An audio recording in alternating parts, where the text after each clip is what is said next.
ఉన్నటువంటి GSL group of college chairman కమ్మవాడు ఎక్కడ ఇబ్బందుల్లో ఉన్నా కూడా నేనున్నా అంటూ ధైర్యాన్ని ఇస్తున్నటువంటి పెద్దలు గౌరవనీయులు గండి భాస్కరరావు గారికి, యువకులు విద్యార్థి యువకులు రాజకీయాలు చేసి నేను ఈ కార్యక్రమానికి వచ్చి ఎన్నికలున్నటువంటి నజీర్ గారికి, అదేవిధంగా నాతో పాటు యువకులంలో పనిచేసినటువంటి వేదిక మీద ఉన్నటువంటి నా సోదరులకు, నాకు ఆశీర్వదించడానికి నా దగ్గరికి విచ్చేసినటువంటి, నా కోసం ఇక్కడికి వచ్చేసినటువంటి తెలుగుదేశం పార్టీ కుటుంబ సభ్యులకు, మరీ ముఖ్యంగా రాష్ట్రంలో మూలం నుండి వచ్చేసినటువంటి కమ్మ కుటుంబ సభ్యులందరూ కూడా కమ్మ కార్పొరేషన్ తరఫున పాలాభివందనం చేస్తూ ఉన్నాను.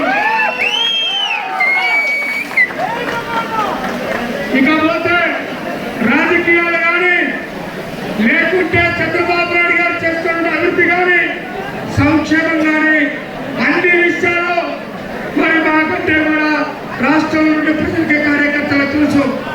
కానీ ఏ ఉద్దేశంతో అయితే చంద్రబాబు నాయుడు గారు నాకు కమ్మ కార్పొరేషన్ చైర్మన్ ఇచ్చి నాతో పాటు 15 మంది డైరెక్టర్లు ఇచ్చారు. అందరూ సమిష్టిగా కలిసి రానున్న రోజుల్లో రాష్ట్రంలో ఉన్నటువంటి పేద కమ్మవారి సంక్షేమమే ధ్యేయంగా పనిచేస్తామని తెలియజేసుకుంటూ ఒక విషయాన్ని స్పష్టం చేస్తా ఉన్నాను. పోయిన 5 సంవత్సరాలు కృష్ణా జిల్లాలో ఇద్దరు, ఒకరు వంశీ ఒకరు నాని, వీరిద్దరూ కమ్మవారి సంస్కారాన్ని దెబ్బకొట్టినటువంటి వ్యక్తులు. కమ్మవారి ఎక్కడగా కూడా గౌరవాన్ని ఇస్తారు, గౌరవాన్ని పుచ్చుకుంటారు, మిగతా సామాజిక వర్గాల వారిని గౌరవిస్తారు. కానీ రాజకీయ లబ్ధి కోసం వల్లభనేని వంశీ, కొడాలి నాని తెలుగుదేశం పార్టీ కార్యకర్తలు ఇబ్బంది పెట్టారు, తెలుగుదేశం పార్టీ కుటుంబ సభ్యులు ఇబ్బంది పెట్టారు.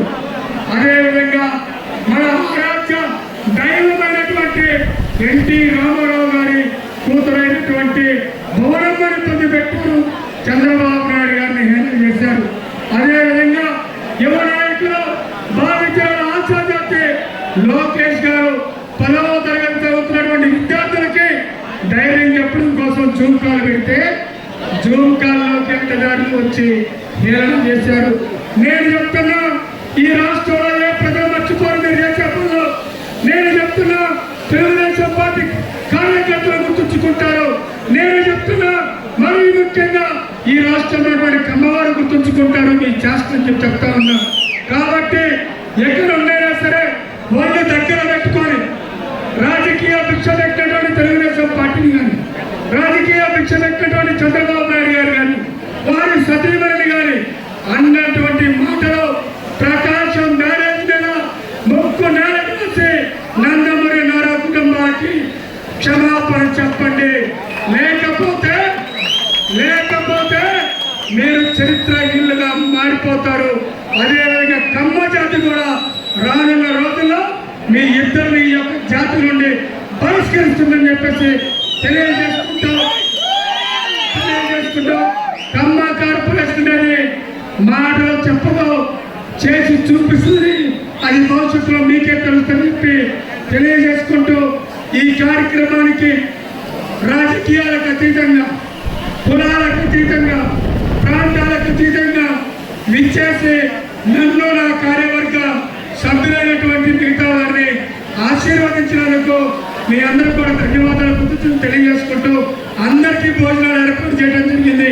అందరూ భోజనాలు చేస్తున్నారని కోరుకుంటూ ఇప్పుడు మరి కమ్మ కార్పొరేషన్ని ఆశీర్వదించడానికి రాజమండ్రి నుంచి వచ్చేసినటువంటి GSL group of education institution chairman గారైనటువంటి పెద్దల గౌరవనీయులు గండి భాస్కరరావు గారిని మాట్లాడవలసిందిగా కోరుతా ఉన్నాం.